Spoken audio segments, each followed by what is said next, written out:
Le candidat de Réponse Paysan, Joseph Michel Martelly, vient de bénéficier du support de 5 anciens candidats à la présidence. Il s'agit de Wilson Jeudi, Chavannes Jeune, Éric Smarky-Charles, Génard Joseph et Josette Bijoux.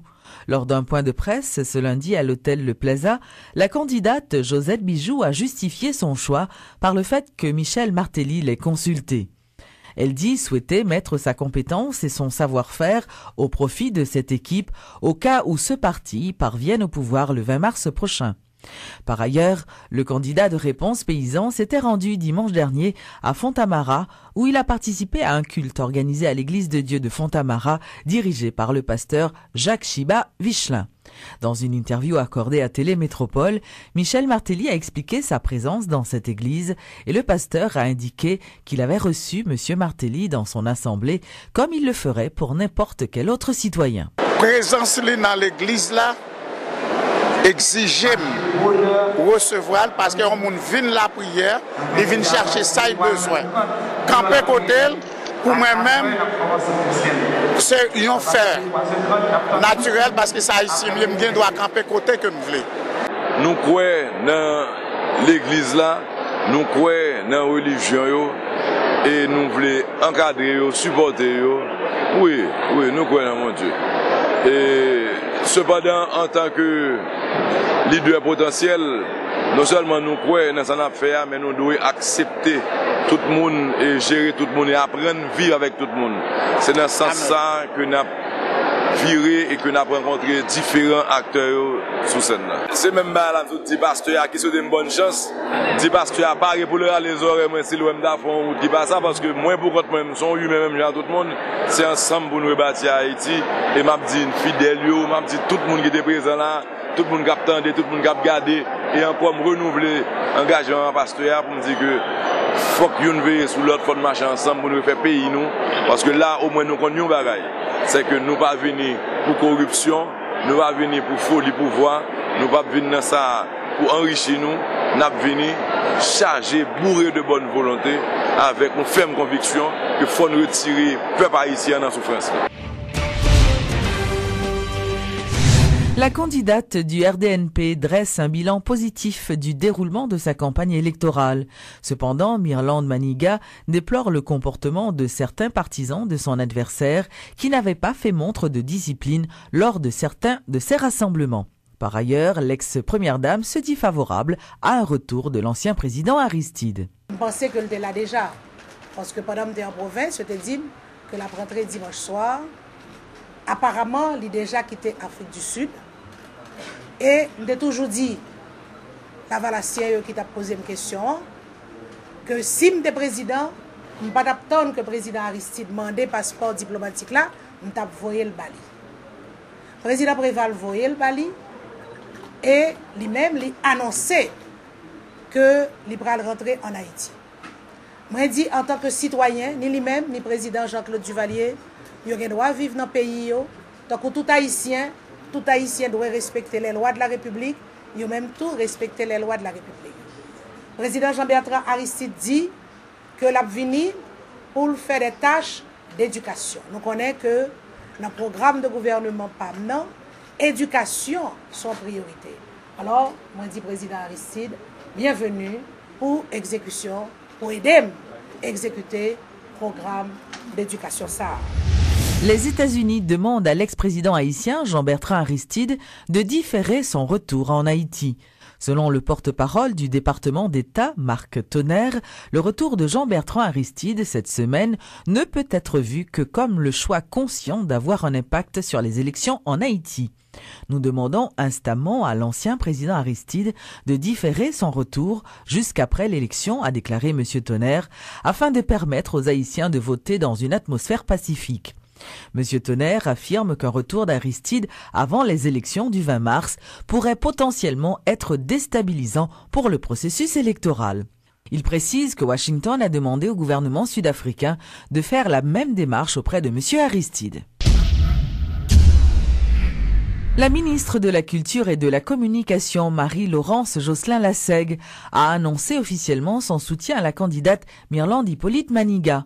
Lors d'une conférence de presse tenue ce lundi, Madame Lassègue a informé avoir adressé à ses supérieurs une lettre de mise en disponibilité en vue d'accompagner Madame Maniga jusqu'à la tenue du second tour des élections. Plus l'on s'approche des élections du 20 mars, plus les ralliements aux candidats en lice pour le second tour se multiplient. Ce lundi, c'est au tour de la ministre de la Culture et de la Communication qui a officiellement annoncé son support à la candidate du RDNP Myrlande Maniga. Marie-Laurence Jocelyn-Lassègue, également fondatrice de l'organisation féministe Formula, motive son choix. Sont femmes qui gagnent expertise, sont femmes qui comptent pays, sont femmes qui comptent politique. D'ailleurs, ça qui est intéressant dans le tout, c'est que pendant que toujours fait politique, il toujours fait formation, il toujours enseigné, il toujours font un paquet de bagailles dans l'intérêt de la population. Environ une semaine avant le second tour des présidentielles et législatives, l'ancienne ministre à la condition féminine décide d'en parler publiquement. Alors, pourquoi avoir mis tout ce temps? La réponse de Marie-Laurence Jocelyn-Lassègue. Évidemment, je n'ai pas de cap faire le plus bonheur parce que moi j'ai gagné un gros dossier, plusieurs dossiers dans le ministère là pour que moi j'ai mené à bien.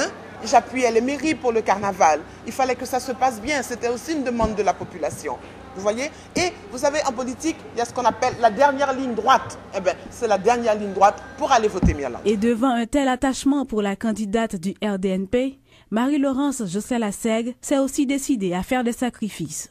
En tant que membre au gouvernement, il fallait tout que moi fasse part à président paysan, à chef de gouvernement de décision ça. Donc, moment de mise en disponibilité, sont l'autre ministre qui pourra le remplacer moi parce que je pas de voulais pendant temps ça justement mélanger choix ça que me fait avec activité moi comme membre de un gouvernement.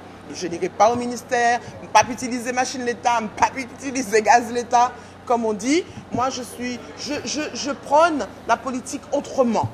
Pour éviter un vide au ministère de la Culture, Marie-Laurence Jocelyn-Lassègue indique qu'elle sera remplacée par la ministre du Commerce durant la semaine qui nous mènera tout droit vers ce second tour tant attendu.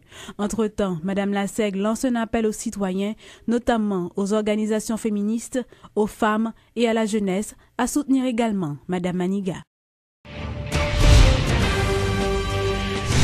Une organisation d'étudiants dénommée INE annonce qu'il supporte la candidature de Myrlande Hippolyte-Maniga. Ces étudiants estiment que la candidate du RDNP a tous les atouts pour diriger le pays. L'INE rappelle que le président, premier personnage de la République, doit être un modèle en termes de moralité, de niveau de formation et d'expérience dans la gestion de la chose publique. En conséquence, l'INE demande au peuple haïtien, le 20 mars 2011, de se rendre massivement aux urnes pour choisir la moralité en face de l'immoralité, la compétence en face de l'ignorance arrogante, la sagesse en face de la turbulence, enfin, la vérité en face du mensonge. Bref, pour choisir l'avenir de nos enfants et celui de nos arrière-petits-enfants, l'INE dit voter Myrlande Hippolyte-Maniga pour le progrès et le développement du pays. Lancement officiel par la Commission nationale de lutte contre la drogue, CONALD, d'une stratégie nationale de lutte contre ce fléau. Selon Martino Guerrier, membre de la CONALD, ce plan va permettre à cette institution d'utiliser à bon escient l'argent provenant des saisies de drogue. C'est un outil légal que l'État haïtien maintenant mène aujourd'hui pour permettre que nous lutter contre le trafic de drogue en Haïti. Certes, il y a un peu l'effort qu'on fait dans le domaine de drogue là, mais si que tout ça que nous devons faire au pas chita dans un plan global, donc nous croyons que nous ne pouvons pas arriver à atterrir. Et lutter contre le phénomène de drogue en Haïti et à travers le monde, ce n'est pas un bagage qui est facile, parce que toutes les fois que vous-même utilisez des stratégies pour goumen contre trafiquants, eux-mêmes ils ont développé leur stratégie tout pour être capable de détourner l'attention mondiale pour être capable de continuer avec drogue là. Moi-même, moi plus travaille dans le domaine prévention, traitement, réhabilitation et réinsertion sociale.